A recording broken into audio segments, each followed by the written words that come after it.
Semi cats আইয়ের মেয়েটি, সে অনেকগুলো বিড়ালের বাচ্চা পালে। উদ্বিগ্ন হয় ওদের জন্য, হাসপাতালে নিয়ে দৌড়ায়। মেয়েটির হাত পা দেখলে মনে হয় ওই বাচ্চাদের মা ও নিজে। বিড়াল ছানারা যখন আশ্রায় ম্যাও ম্যাও ডাকে, ফুলের ভিতর গুটিসুটি মেরে ওম নেয়, মাথায় আদর করে, হাত বুলায়, তখন ছানা ও মেয়েটি কি ভাবে আমি আসলে জানি না। কি বুঝতে চাই আমি, বিড়াল ছানা নাকি মেয়েটিকে?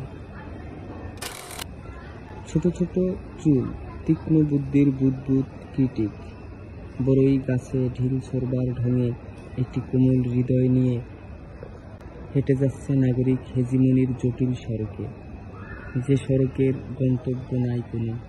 হ্যালুসিনেশনের হাত ধরে নদী দখলমুক্ত করার বাসনা বহন করছে আমি তার নিকটতম প্রতিবেশী।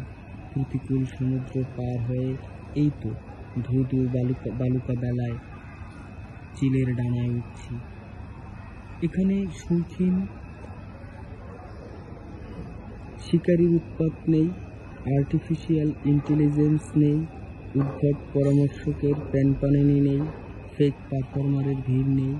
আমরা বসে আছি থুই থুই জলের বাস্তবতায়, ঢেউয়ের মতো ক্ষণস্থায়িত্ব নিয়ে। তবু জ্বর আসে, শরীর কাতরায়, একজোড়া হাতের অপেক্ষায়। হাত দুটো অদৃশ্য, যে ছুঁয়ে দেয় অনুভূতির বন্ধ। তুমি কি স্পর্শ পাও সে জাদুকরী হাতের?